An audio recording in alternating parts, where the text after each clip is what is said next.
Ingin belajar bersama Buya Yahya kapanpun dan dimanapun? Dapatkan segera flashdisk MP3 Buya Yahya.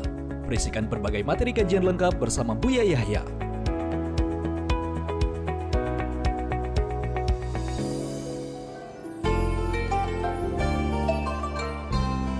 Halo, Assalamualaikum. Halo, Assalamualaikum. Waalaikumsalam warahmatullahi wabarakatuh. Dengan siapa di mana? Hamba Allah dari Brebes. Dari hamba Allah di Brebes. Baik, kita bersolat terlebih dahulu. Allahumma sholli ala sayyidina Muhammad wa ala ali Allahumma sholli sayyidina wa sallim Muhammad. barik alaihi wa ala sahbihi. Baik, silakan langsung bertanya kepada Buya. Semoga Buya sehat selalu dan selalu dalam lindungan Allah Subhanahu wa taala. Amin ya Rabb. Amin. Makasih. Buya, saya izin bertanya, Buya. Silakan. Halo. Iya, silakan. Ya, saya ibu rumah tangga, sudah menikah 4 tahun. Saya punya anak usia 3 tahun ini. Selama berumah tangga, suami saya selalu kasar. Jika saya salah, langsung emosi. Dan tak jarang tangan selalu ikut menangani. Bahkan kalau dia marah, selalu berucap kata pisah, beresan atau menyerahkan kepada orang tua saya. Terkadang saya takut sendiri, Umi. Kalau saya berhadapan dengan suami, takut salah ngomong dan bisa memicu emosinya. Padahal selama ini saya selalu sabar dan selalu berusaha menuruti apa yang suami saya mau. Berusaha jadi istri yang baik. Tapi ternyata kesabaran saya selalu dimanfaatkan sama suami. Waktu saya hamil, saya sempat menemukan foto perempuan. Saya tunjukkan foto itu ke suami, tapi katanya cuma teman. Suami berdalih berbagai alasan. Suami minta maaf dan tidak akan mengulangi. Tapi pas anak saya lahir, ternyata ada perempuan yang nyari suami saya di rumah orang tua suami saya. Halo? Iya, silakan. Bisa ditangkap. Baik. Iya, kebetulan saya masih ikut orang tua saya. Saya tahu ada perempuan nyari suami saya dari chat WA dia dengan salah satu keluarganya. Tapi pas saya tanya, malah suami mengiyakan dan malah seakan memanasi saya. Saya selalu memaafkan perbuatan suami saya karena saya selalu teringat anak. Saya kasihan sama anak. Tapi berulang kali suami mengulangi perbuatan yang sama sampai anak saya sekarang usia 3 tahun. Saya pernah sholat, dari awal sholat sampai selesai. Saya menangis sampai sesegukan, hati saya benar-benar nggak tenang. Tapi saya juga nggak tahu apa yang buat saya nangis. Cuma di pikiran saya pengen banget cari tahu tentang isi HP suami saya. Akhirnya saya beranikan menyadap HP-nya. Karena kalau di rumah isi HP suami saya tidak ada yang aneh. Kebetulan kami LDR, Umi. Suami saya usaha di Jakarta, saya di kampung. Pas suami di Jakarta, di situ kebetulan ketahuan semua chat-chat mesra dengan perempuan-perempuan. Bahkan banyak perempuan yang dirayu buat dia nikahin. Ada juga yang mau didatangin ke rumahnya. Pas saya tunjukin maksud isi chatnya, suami selalu bilang bercanda dan minta maaf sama saya. Katanya benar-benar tidak akan mengulangi lagi. Tapi untuk kesekian dia mengulangi lagi. Setiap saya bilang baik-baik, dia selalu marah dan berucap mau pisah. Buku nikah pernah dilempar di depan saya. Saya bilang kalau mau nyerahin saya ke orang tua saya, ngomong baik-baik sama orang tua. Tapi dengan nada tinggi suami bilang katanya nggak usah, udah kelar. Saya akhirnya berani ngomong ke bapak saya perihal rumah tangga saya. Padahal sebelumnya saya tidak pernah ngomong apa-apa tentang masalah rumah tangga saya. Walaupun saya tinggal serumah dengan orang tua saya. Suami sering kasar, tetapi saya selalu menutup pintu kamar jika suami sedang marah dan selalu menutupi perbuatan suami. Sekarang bapak saya sudah tahu. Ketika bapak saya mau ngomong baik-baik dengan suami saya, suami malah emosi sama bapak saya. Suami mencaci maki bapak saya. Dan di situ suami bilang katanya sudah beres. Mau nyerahin saya ke pengadilan. Katanya suruh diurus, suruh ditandatangani. Suami bilang seperti itu di hadapan bapak saya. dan disaksikan sama orang tua saya dan orang tua dia. Bapak saya sempat mengingatkan agar jangan sembarangan mengucap kata takut nyesel nantinya. Tapi suami bilang katanya tidak akan menyesal dan dia mau nikah lagi. Dia bilang kayak gitu di hadapan bapak saya. Yang saya mau tanyakan, Silakan. Silakan. iya, Ya. tapi baru selang 3 hari suami saya bilang katanya dia nyesel. Terus dia ngotot katanya dia tidak bermaksud menalak saya. Dia berdalih karena tidak mengucap kata talak. Yang saya mau tanyakan, bagaimana hukumnya jika sekarang kami berpisah sementara karena ucapan suami saya? Apakah ucapan suami saya termasuk talak? Baik. Karena yang tahu niatnya hanya suami saya. Bagaimana jika suami saya berbohong dengan niatnya? Bapak Baik. saya minta saya berjauhan dulu dengan suami karena ucapan suami saya. Dan bapak saya terlanjur sakit hati dengan suami. Kalau mau balik lagi sama saya, bapak saya maunya dia berjanji dan disaksikan keluarga besarnya. Dan juga buat dia merenung dulu atas perbuatannya. Hidup sendiri tanpa anak dan istri. Sekarang semua keputusan ada pada saya. Di sisi lain saya keinget anak. Di sisi lain saya juga ikut sakit hati sama suami karena orang tua saya juga disakiti. Bagaimana solusinya, Buya? Baik, Apakah baik. saya harus memilih balik dengan suami demi anak atau Baik. saya memilih restu orang tua? Bagaimana kalau saya balikan lagi dengan suami? Apakah harus ada ijab kabul lagi? Mohon pencerahannya, Buya. Terima Baik, kasih. Masya Allah. Sama-sama. Baik, Masya Masya Allah. Allah. Subhanallah. Semoga Allah memberi kebaikan untuk Anda yang bertanya dan juga suami Anda dan semua yang punya masalah seperti ini. Yang pertama mungkin yang pertama untuk semuanya. Jarak itu juga punya makna, punya arti adanya atau memicu adanya permasalahan. Jarak. Maka kami tetap menghimbau kepada siapapun kalau menikah itu ya sebisa mungkin durasi atau pertemuan itu adalah diperbanyak. Artinya kalaupun harus jauh ya jangan sampai berlarut-larut dalam berjauhan. Jadi kami tetap menghimbau kebersamaan itu penting. Sebab di balik perpisahan ada setan yang berbisik dan seterusnya. Setan bertemu dengan syahwat, terus hawa nafsu, akhirnya bisa menjadi sebab berantakan di sana. Na'udzubillah. Maka kami himbau kepada siapapun dalam pernikahan hendaknya kebersamaan itu tetap diutamakan, didahulukan. Kalau orang Jawa dulu istilahnya mangan orang mangan sepenting kumpul itu. Nggak akan makan itu. Tapi kebersamaan itu adalah untuk saling menjaga, saling asuh. Ada saat memberi, saat menerima dan seterusnya.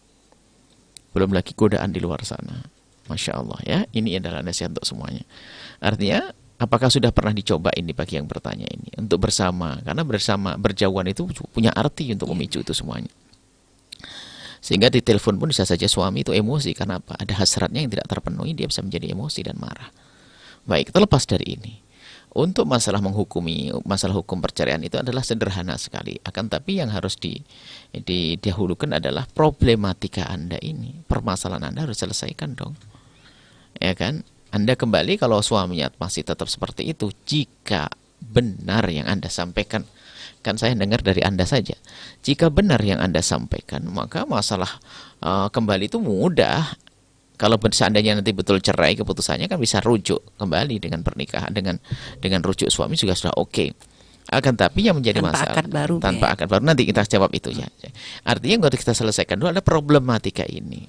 Bagaimana seorang suami memukul istri? Kami sampaikan kepada siapapun Anda yang mendengar suara ini. Laki-laki hebat itu tidak akan memukul istrinya biarpun istrinya layak dipukul. Laki-laki hebat dan bijak tidak akan mencaci istrinya biarpun istrinya layak dicaci. Sekarang kok orang kerjanya cimaki itu, Anda ini suami apa? Mungkin Anda mendengar suara ini, saya cambuk saat ini. Yang pernah mukul istri, yang pernah mencaci istri, saya cambuk dari jauh nih. Anda ini laki-laki model apa? Kalau istri Anda suka mencaci dan mengolok, tinggal beri keputusan, beri pendidikan, setelah itu selesaikan, kembalikan ke orang tuanya. Tidak perlu dibalas dengan cacian. Cacian itu menyakitkan. Belum lagi ditiru oleh sang anak.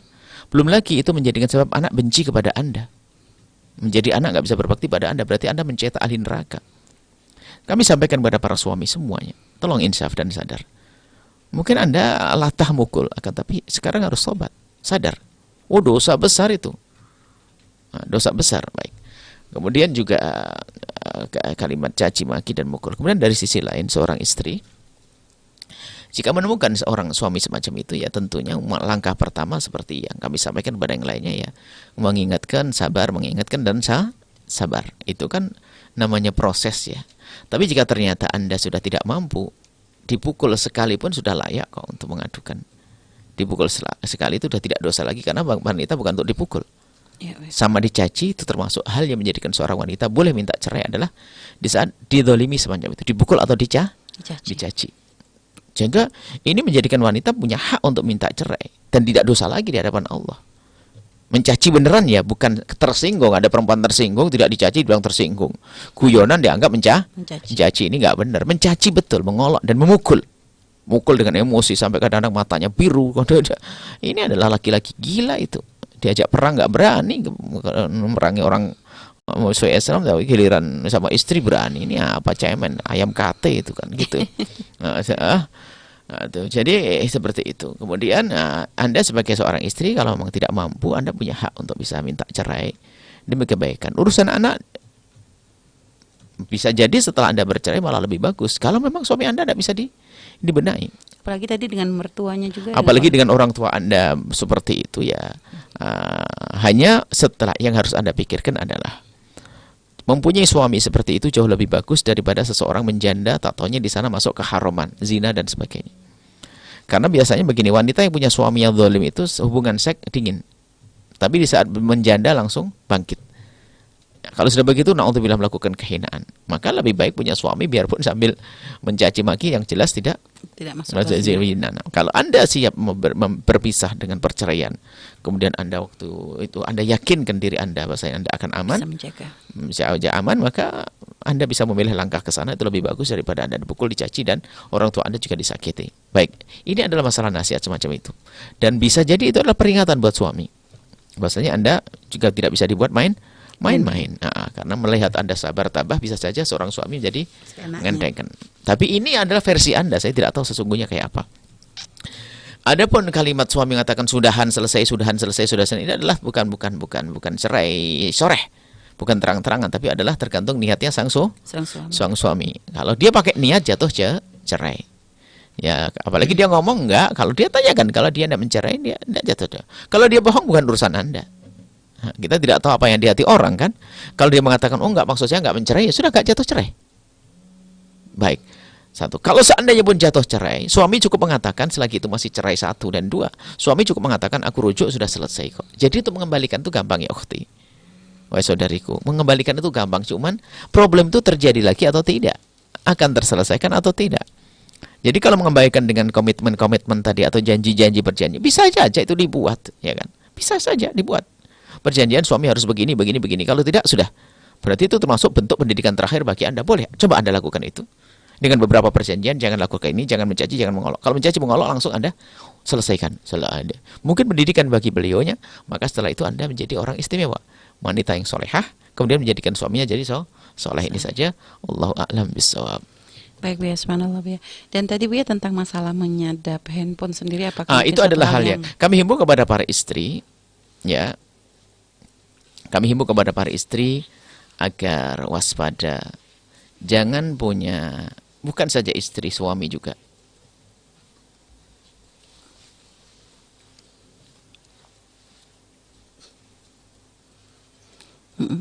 Bukan istri, suami juga, itu jangan biasa pengen tahu tentang HP pasangan. Biarpun itu pasangan, selagi tidak mengizinkan, kalaupun harus minta izin. Ya. Karena apa? Biarpun bukan urusan perselingkuhan, permasalahan kita bukan permasalahan. Perselingkuhan itu permasalahan orang fasik kan? Kadang seorang istri punya rahasia dengan saudara-saudarinya. Yang kalau sudah WA heboh macam-macam, itu kan bisa kemana-mana, nggak bisa. Kadang kita nggak bisa ikut melihatnya. Seorang suami juga kadang punya bahasan khusus dengan adik-adiknya, ya kan? Sengaja tidak pengen dikasih tahu sama istrinya, takut apa. Itu jadi mohonlah jangan punya penyakit pengen tahu kayak begitu gitu tuh. Itu juga dibenarkan dalam ini. kalaupun nanti harus melihat misalnya karena ada kecurigaan, misalnya ini adalah hal baru, ini permasalahan baru. Kalau seorang suami atau seorang istri curiga suaminya, bahkan ada indikasi, ada tanda-tanda yang sangat jelas, maka Anda tidak serta-merta membuka loh ya. Anda pastikan. Kalau seandainya pahitnya dia benar begitu, Anda mampu tidak menahan emosi untuk tidak brutal, untuk tidak meledak dan sebagainya. Anda bisa enggak? Anda harus. Kalau tidak mampu jangan lakukan. Jaga Anda. Kalau Anda bisa langsung Anda buka tatonya betul, maka baru Anda tata hati dulu, baru duduk baik-baik dengan suami. Karena kadang-kadang terlalu terkopoh-kopoh. Belum lagi kadang-kadang ada bahasa mesra begitu belum tentu. Kadang suami sama temennya laki-laki itu, apalagi teman-teman teman guyonan dulu itu kan kadang-kadang suka goda kan begitu. Bisa jadi seperti itu. Bukan beneran Anda sudah terlanjur emosi, marah, tak taunya Pak guyonan dari teman laki-lakinya, teman sekolahnya dulu untuk atas nama perempuan goda dan sebagainya. Bisa jadi semacam itu. Nah, sebab kami mahusnudon bahasanya Anda ini, pasangan Anda bukan orang fasik, orang yang gampang selingkuh, gampang ini, bukan, insya Allah. Maka dari itu jika ada curiga pun harus dengan cara yang manis. Himbauan kami secara umum adalah tidak perlu kita pengen tahu HP siapapun, teman dan saudaranya, itu penyakit. Ada seorang memang penyakitnya penyakit fudul, penyakit yang pengen tahu, penyakit yang naudzubillah suudon. Jadi kalau ada temannya ke kamar mandi, ke toilet 3 menit, HP-nya depannya itu sudah dibuka habis. Langsung cerdas. Kalau ke rumahnya seseorang itu langsung matanya bukan ke buku ilmu, itu ada buku diary, buku catatan harian. Diary. Nah, buku catatan harian, buku tentang ini, tentang ada kan? Ya, itu. Itu adalah hal-hal yang perlu dicermati bagi siapapun dari kita. Jangan sampai kita itu fudul pengen tahu apa yang ada di orang lain, karena itu merugikan kita semuanya. Kalau bahkan banyak yang kekurangan harus ditutup. Alhamdulillah Allah menutup kekurangan kita dari mata keluarga kita kan. Kalau ketahuan semuanya, nggak ada yang mau bergabung. Kalau seandainya apa yang kita lakukan, kejelekan ini dibongkar oleh Allah, nggak ada yang mau duduk sama kita kok. Allah menutup segala kekurangan kita. Kita istighfar yang banyak. Kalau dibukakan nggak ada yang mau. Maka ini kasih sayang Allah adalah Allah menutup itu semuanya. Cukup.